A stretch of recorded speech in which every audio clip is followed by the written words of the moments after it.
Bye, Alaska. I was in charge of packing the Jeep, and there's legitimately not another square inch that I think we can put anything in. So I guess that means we did a good job of making sure we got rid of just enough stuff. Goodbye, Banff Howie.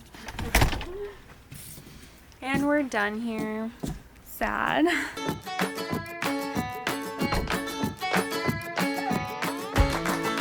You gotta love Alaska rest stops where there's like legit not even a door on this crappy little bathroom. Like what? Not even a door? What if you're like in there doing your business and like a critter walks in on you? Like what? How was your experience? That's crazy that there's no door. What is someone supposed to do if they're alone?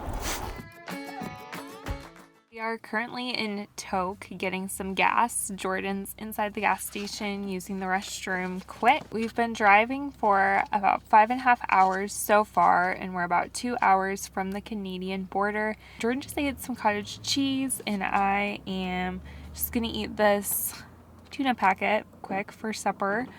We have our fully loaded Jeep behind us. What's your take on Toke? I've spent quite a bit of time here in Toke actually, about 3 weeks of my life. They have one restaurant, it's called Fast Eddie's. They actually have pretty good food until you eat there twice a day, 5 days a week. Then you're kind of like, heh. Other than that, nice little stop, about 2 hours away from the Canadian border. So time to crush these next 2 hours. Here we continue to go.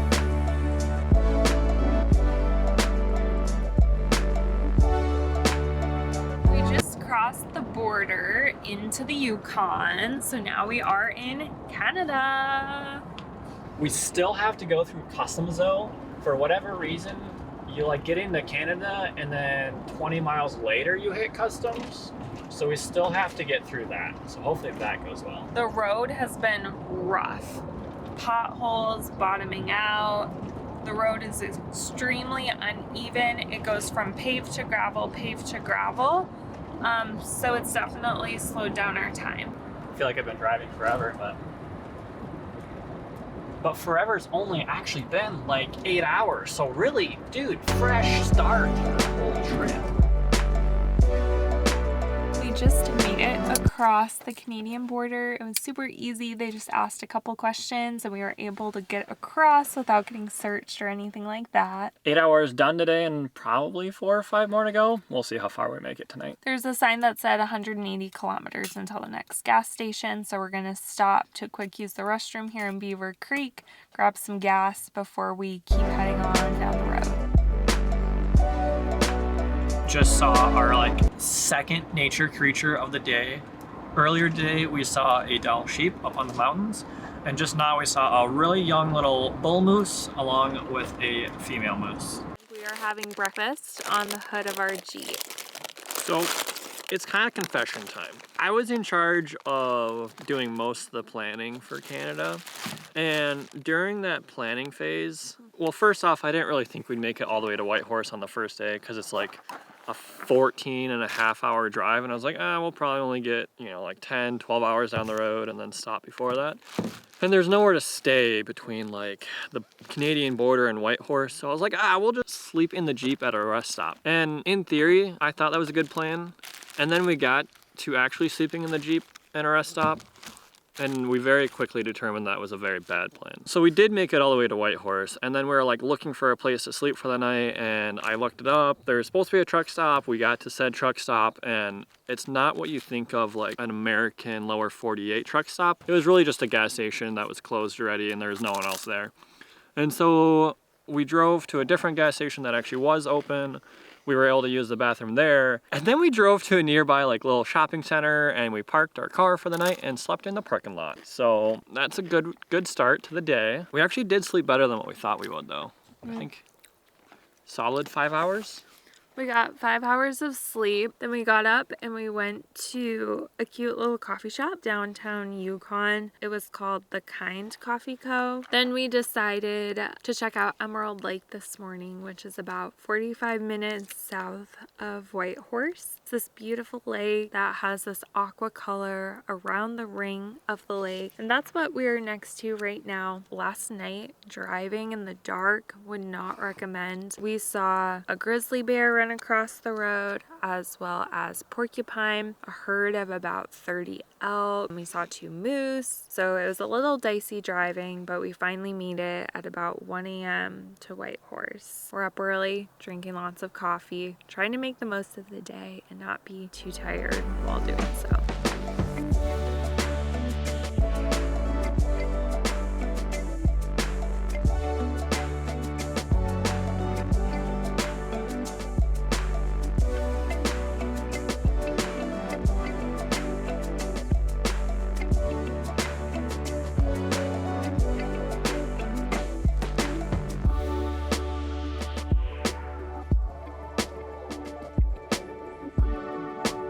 Easily the strangest place, but that's fine. There's literally hundreds, if not thousands, of signs in this forest. I don't know how this started, but it's kind of interesting. It's our second time here, but it's not any less weird. Today is day 3 of our road trip from Anchorage to Minnesota. Yesterday we mostly just spent the day checking out Whitehorse and glamping in the Yukon, and then all day today we've been driving. We started driving around 7 a.m. It is now 2:30 p.m. and we still have about 6 more hours of driving to get done today. However, just not too long ago we ran into a herd of buffalo.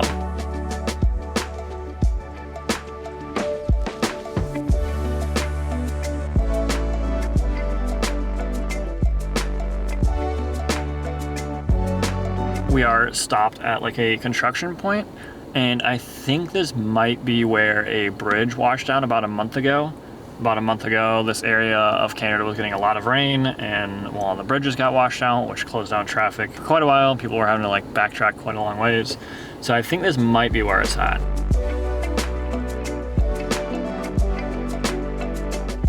So we just woke up here at Fort Nelson. We got in last night around 8:30, where we then went next door to Boston Pizza to grab some late night snacks. We're staying here at the Lakeview Inn & Suites. Yesterday was a 12-hour driving day, and today we have 8 hours ahead of us to get to our next Airbnb stay. We've driven 1,300 miles so far. We still have about 1,800 miles to go. We have definitely taken a big chunk of the distance that we have to get done already.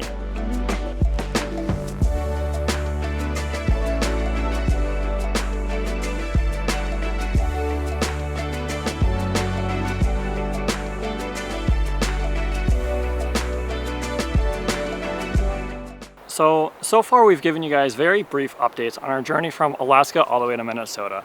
And that's because we've been driving through the most remote regions of Canada. We drove all the way from Anchorage to Whitehorse on day 1.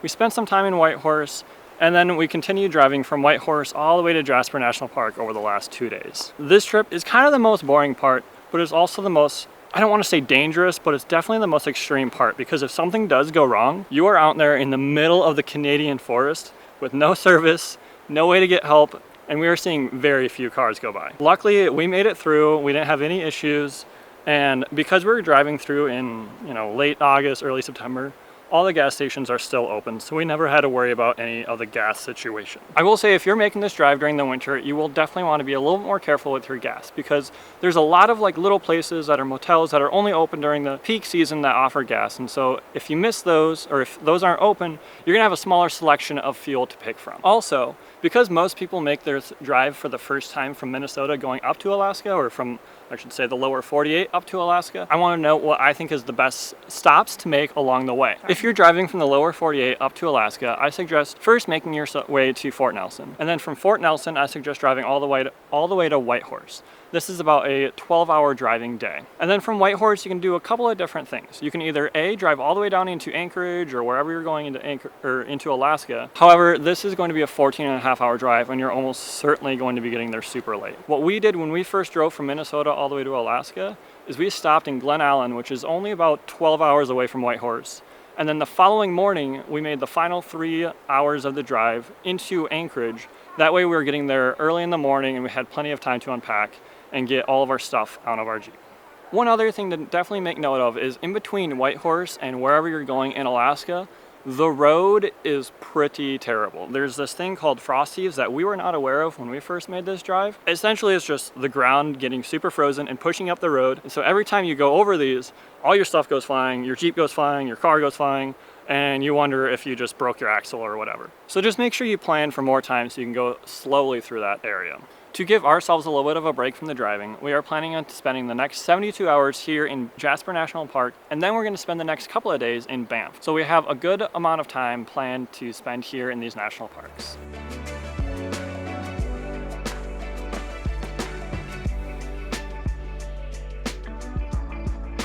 Good morning. Today is our last day in the Banff area. We are starting our day with some Starbucks, and then we're going to head out and try and find a hot springs hike. It is called the Mist Mountains Trail. It is about an hour and 15 minutes south of Canmore. Tempted to stop at a couple different hot springs along the way. However, most of those hot springs are basically just pools that are fed by the hot springs. We are hoping to do something a little bit more natural, which is why we found this hike.